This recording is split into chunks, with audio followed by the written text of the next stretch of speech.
So you want your Supra twin-turbo calipers to look like this, but they probably look more like this. Well, don't worry, I got your back.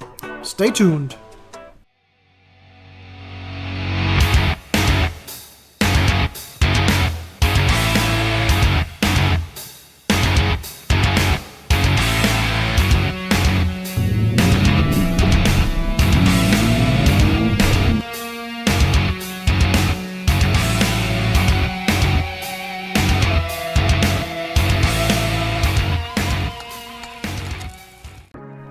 Okay, so you would like your twin-turbo Supra calipers to be completely redone and refurbished? Well, I'll show you how. I got these secondhand. They were just painted a horrible greenish Porsche style, and I just started by taking them apart, cleaning up some of the old, all of the stainless parts that is reusable, and having a look at what we have to deal with. So this caliper has been painted without masking pretty much anything off. Also, it wasn't cleaned, so you can see a lot of debris and stuff underneath the paint. So everything was just painted in a lot of layers, and there's just paint on everything. This is the bleed valve that has paint on the rubber cover. That's not a problem, but everything is just sealed up in paint. These are supposed to be moving freely. Also, this piece of the caliper doesn't really need paint. This piece does need paint, but again, it is just so filthy and it wasn't cleaned prior to painting, so nothing will stick to it. So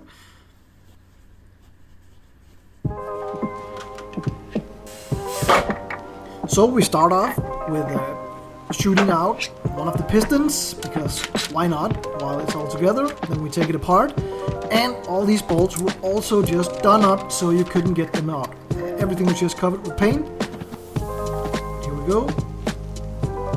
Some of the bolts are longer, you need to know what goes where, and you put it back together. Also, these bolts are corroded in the middle, and I'll tell you why later on.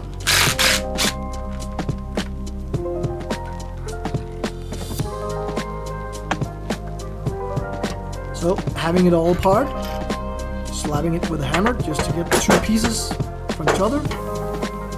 And here you see the inner part. It's made of aluminum, and the outer part is made of iron. So that is also why the bolts corrode, usually on the middle, because they are the sacrificial part in this metal sandwich. Nothing wrong with that. Let's get all the pistons shut out. I just use compressed air, and if they won't come out, then you just apply some release oil agent of some sort, and they'll just shoot right out.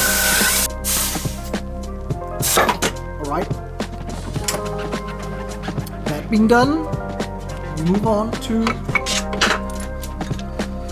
the other one. And pistons and everything just look perfect. The only problem was they wouldn't let go, and that is due to the rubber seals here. They are brittle and hard because they have been worn. They need to be replaced over time, so pull them out, and there's no special orientation on these. So this is the iron half, the front or the outer half of the caliper. It's basically just a press forged piece. 2 holes for the pistons. That's basically it.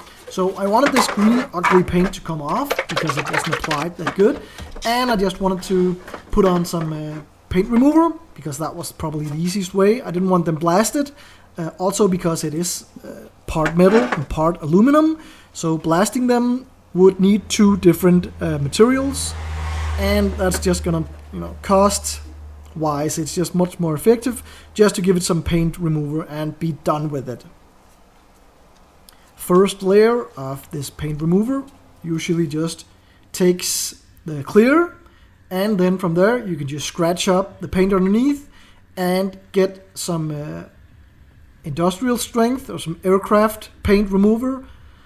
I don't know what the difference is, but it goes a lot better on the painted parts than just the clear. The clear just comes apart much easier, and that is just to get down to the basic layer. And I don't want to scratch these up too much, so I'm putting them in plastic bags, aircraft or industrial strength paint remover, get it everywhere on there, and put them in a bag of plastic and set it for like an hour between layers. Do this 2 or 3 times and you will get all the paint off without having to grind it or anything like that. That will remove material. So all the pieces, all 4 pieces, have been sealed up.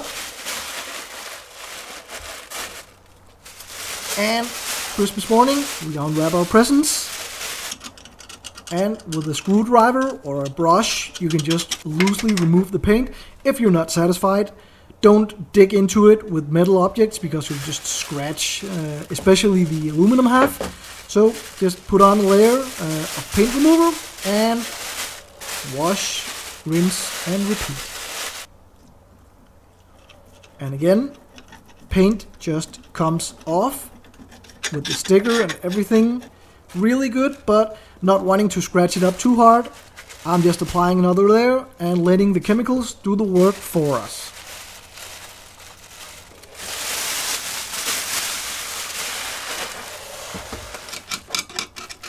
Then you can start removing all the loose paints with a dull screwdriver, or you can do it with a brush of sorts. So I like just to get the main parts off. And again, there was some really resilient stuff on this. I think they primed it with some sort of filler, and that's okay because it is really rough casts. So in order to get the perfect surface, you need to put on some filler anyway. So done soaking in the paint remover. I put them in water to make the paint remover inert, so I don't want to be splashing around all sorts of chemicals with this next step. So just washing it off with a brush. And with the scrub daddy, just go over it and remove whatever you can. The last piece of paint that's left, you can just remove that with a wire brush wheel. And this is a brass wire brush wheel. So this doesn't really scratch it up, especially the rear piece here, which is aluminum, which is a little bit softer. So you don't cut into it. Because if you start removing material, it's not going to look that pretty. So cleaning everything up with a little brake cleaner.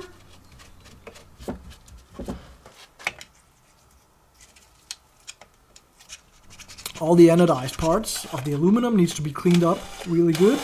And then I move on to a smaller wire wheel and do all the intricate pieces, all the nooks and crannies, get in there, get everything off. So it's just raw aluminum. Be careful, there's a couple of surface on the caliper that you don't need to scratch up, that you don't need to remove the hard ionized surface. Everything cleaned up good. Remember to clean up all the air channels from paint debris, and the paint remover will also go in there and get stuck. Then move on to the metal halves. They are notorious hard to get clean because of the angles and everything, so just take your time and again rinse off all the excess paint remover. You don't want it splashing around. Do the initial cleanup with a scrub daddy or a hard sponge, and then just go to town with your brass wire wheel. So it should look something like this. This is down to like bare metal, so you also need to protect it or keep it inside. Pistons, same, they have a chromed surface, you don't want to scratch that. So clean them up and set them aside for later. And all the pistons here were fine. If you have chrome stuff that's destroyed, you need to replace the pistons. So basically this is all cleaned up. Iron on the top, aluminum on the bottom, all the bolts, parts, all the stainless, everything cleaned up nicely. So there's a few of these parts that you can buy, but you can reuse a lot of it. So again, the aluminum half is the inside that needs the most machining, so that's probably easier or cheaper to machine, but it's a more expensive material. And on the outside, which is just a press cast, they've used iron because there's not that much machining, just 4 threads and a little machining for the pads and rotor clearances, and that's it. So next step, cleaning everything. That's really the part when you're restoring and needing to put on another surface, is prep and cleaning.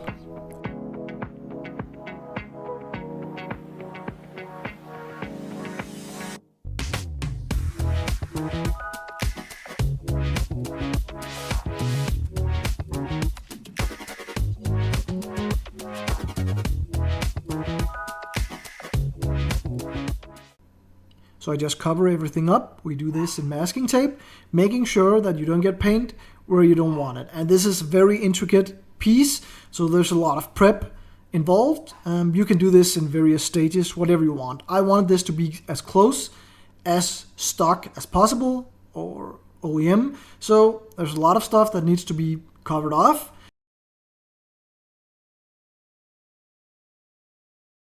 Again, the outside, getting everything cut perfectly, so you won't have any surfaces that are not covered in paint when you put it back together.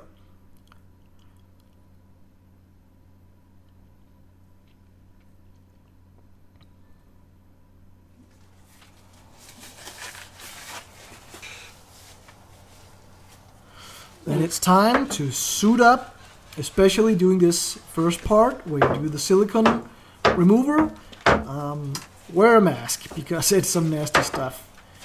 Again, everything gets wiped down. Use a completely new clean rag so you don't get any silicone on there. And this is a 2-component spray where I just cracked it open and mixed it. So this is going to be epoxy sealer because this is raw aluminum and raw metal, and you want to protect it. Also protect it from the primer that you're going to put on there later on, and giving it a surface to stick on. I find that this Epoxyprimer here is the best sealer and primer. So a layer of that, you don't have to go too heavy. You can do a few coats if you want to. I went a little overboard and I got a few runs on there because it's, again, intricate pieces, and when you don't have a spray gun, you're using 2-component mixed in cans, it's gonna be like that. So measuring the outer half for making some decals that I want to put on there, making sure that it will fit. Then going on the computer and finding this old TRD style logo and doing a few things with this. Making my own files, making sure in really high resolution that all the edges are very, very smooth, because it is, when you do a contrast color and you do stickers like this, it's going to be highly visible. So whatever software you use, make sure that all the lines are rounded off. Very good. And then you can cut it. I'm cutting it on this do-it-yourself cutter, plotter, whatever you want to call it. I do a lot of stickers on this, and this is just fine for smaller jobs like this. So having it cut, removing the outer piece, and having the file made so perfect just makes it cut so much better, and you can just peel everything off in one piece and leaving the sticker. Off to primer. Getting all the pieces placed where you want to place them and paint them. And again, after having the sealer put on there, everything needs to be roughed up. So I'm using a Scotch-Brite pad, just giving everything some scratches so that the filler will have something to grab onto. And again, cleaning everything up with a silicone remover, and again, wearing your mask with this step. It's not just for the paint process, it is also for whenever you're using, well, basically chemicals in your garage. Wear some PPE. And I'm mixing up some primer. This is actually a spray filler because the surface of these rough calipers are really, really bad. And I want it to be a little bit more smooth. So I just decided to put on some spray filler and be done with it. So mixing up by weight. using a gun with a 1.7 millimeter nozzle and turning the volume all the way down. So you can just dust it on, and you can hear me having the valve like half open on the trigger, so air comes out, and then you can hear the small rushes when paint is applied, or filler. And all the filler also has to be scratched up before the next step.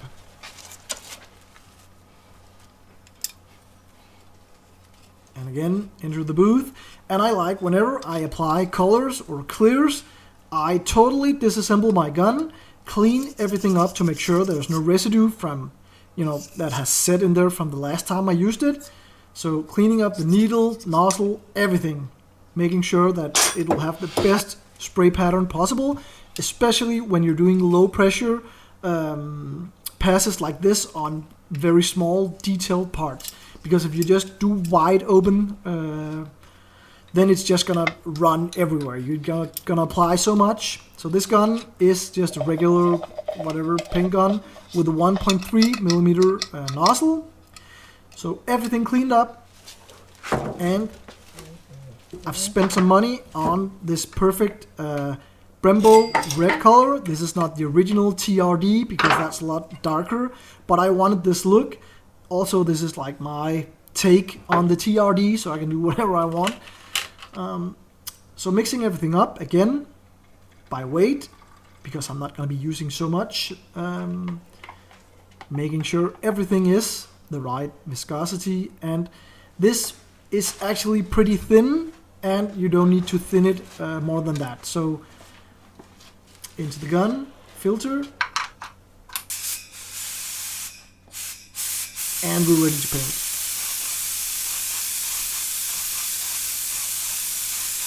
So I'm just shooting this over 3 layers. So the first layer is just dusted on there. Just so little paint comes out with this adjustment, and this is just for getting everything just put on there. And then over the next 2 layers, you slowly get the coverage that you need, especially on everything else in the garage. As you see, gets a nice shade of pink. And after some dry time, the pieces just with the color on looks amazing.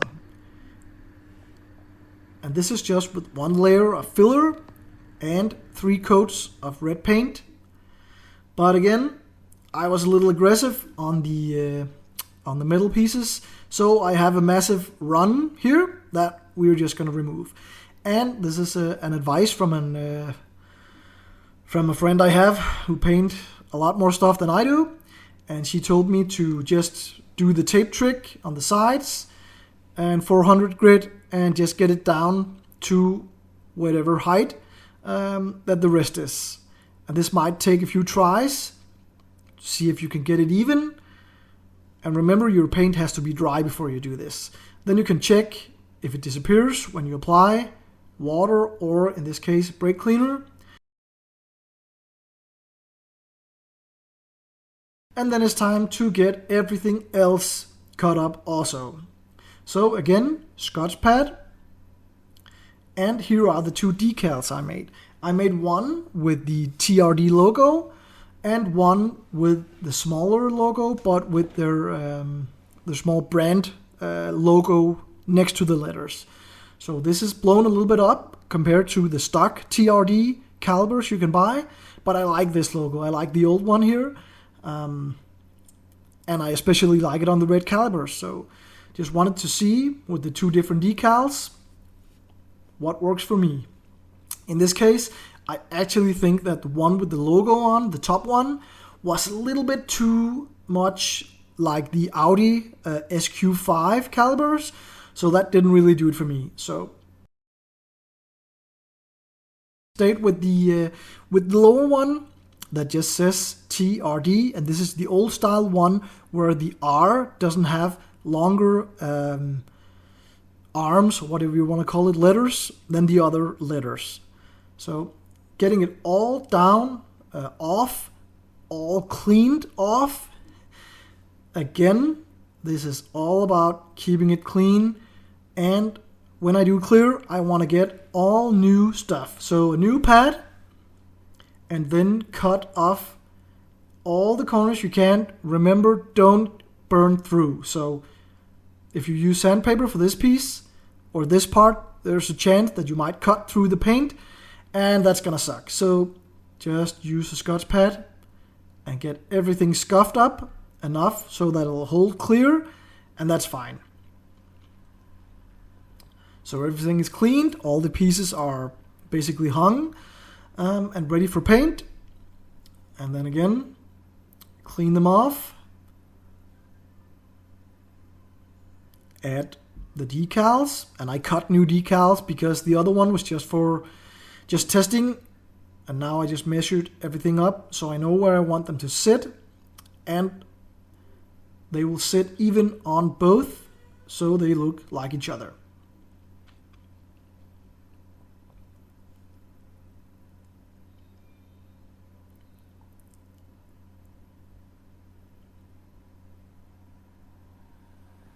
And again, paint. This is the clear coat. I'm gonna use the same gun, 1.3mm nozzle. Everything has been cleaned up from painting, suit up, make sure clear, and I'm gonna be using a lot more clear than I am gonna be using paint and when I was putting on filler. So I mix this with just a mixing cup. I know the amount that I want in there. And I'm not going to be using any thinner because I want this to be a little bit thicker to be able to hang on there and not run. So about 350 milliliters of clear for all 4 caliper pieces. And wear a mask and wear like a hooded sweatshirt like this, because this is going to get everywhere. That's the worst, is the clear. And again, do it in layers. The first 2 layers you just dust on there, and then the next 2 layers you go a little bit more heavy, and it will even it right out and be very, very smooth. This is it. After 2 days of dry time, everything just looks like glass. It is just amazing what a lick of paint can do to something as horrible as these cast iron fronts of the calipers. After 2 more days, I put them on some rags so I don't scratch it up, and then I take razor blades of different sorts and start removing all the masking tape that we put on there to cover up all the pieces that we don't want paint on.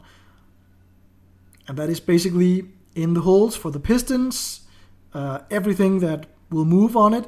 A lot of people, when they paint these, like the old, when they were yellow, they'll just do just one tape line around the pistons, and you'll get paint all over your dust seal that sits and moves with the piston, but that will make the piston stuck sometimes because it needs to be very flexible, and just don't do it. Just remove it and do it properly. And the irons being cleaned, taking a new set of pistons and a Budwick caliper rebuild kit. This comes with the original size seals and the original size dust seals. Also with new metal rings for the dust seals and new seals for the fluid in the calipers. And it comes with this silicone grease that you need to use for everything that touches chemicals like this. I also use it on O-rings on fuel injectors. But grease everything up, put it in so you're sure that it doesn't stick anywhere, because the clearance for the pistons is very, very tight on these calipers. So also grease up the pistons and set it in there. You can feel some resistance, but it should be able to just go in there, push it almost all the way down, because you need it to be 2 to 5 millimeters out to be able to fit the dust seal.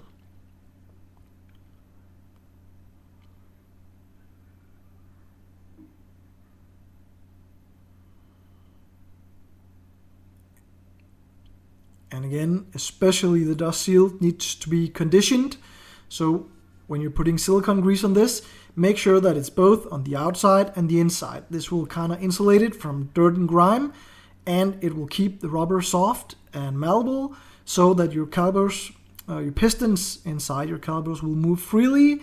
And that is one of the things that will die over the years, especially with some abuse, is these dust seals. So they are a replaceable part and should be replaced with some intervals. To make sure everything moves, I just apply a layer, making sure that they will move, and also that the dust seals, they don't pop off, because if the metal rings is not set, they will pop off. I apply the metal rings with the groove on the inside. I don't know, it's just me. I don't think it's necessary to put it anywhere particular, but I just like to have it there because it kind of feels like I'm doing the same thing every time I rebuild calipers. And again, next set, everything out, everything greased up, everything put back in, and done. And again, testing to see if we can move the pistons. And they should move the same. It shouldn't just be one of them, because then they're sticking. Then you should pull it out and reapply silicone grease and get it done. The next step is to get the right halves. Make sure you have the right one and the right one and the left one, and of course the other left one. Apply the small gaskets that go into the fluid channels.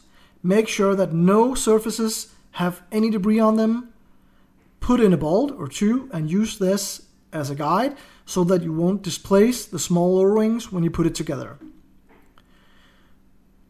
Just hand tighten, and then you just tighten it up almost to the point where it bites, because you need it to be able to go down even, and then you need to use your torque wrench and torque it down to spec.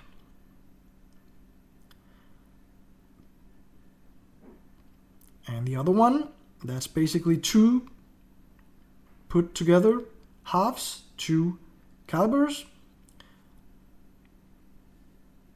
Then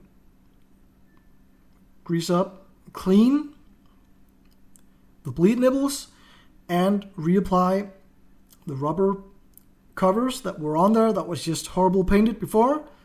Put them on, again having them conditioned with the silicone grease. Now it's time for pads.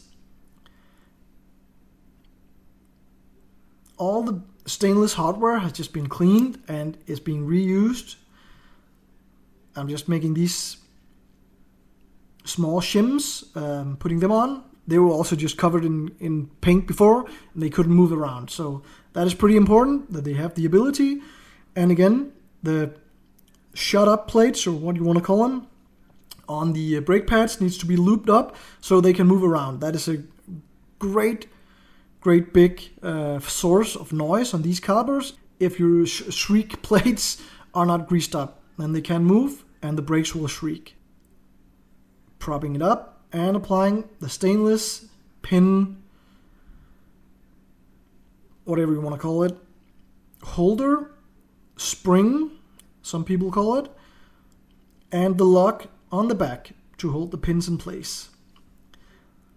That is basically one complete build caliper, everything redid, painted up to spec as it's supposed to. Everything can move freely, everything is sealed up with either paint or silicone grease, and these are going to be a heck of a lot better than just looking nice and green. That's basically it. If you like what you see, give a like, throw a comment in there if you see something that you would have done differently, and subscribe to see more. Thank you for watching, and I will see you on the next one.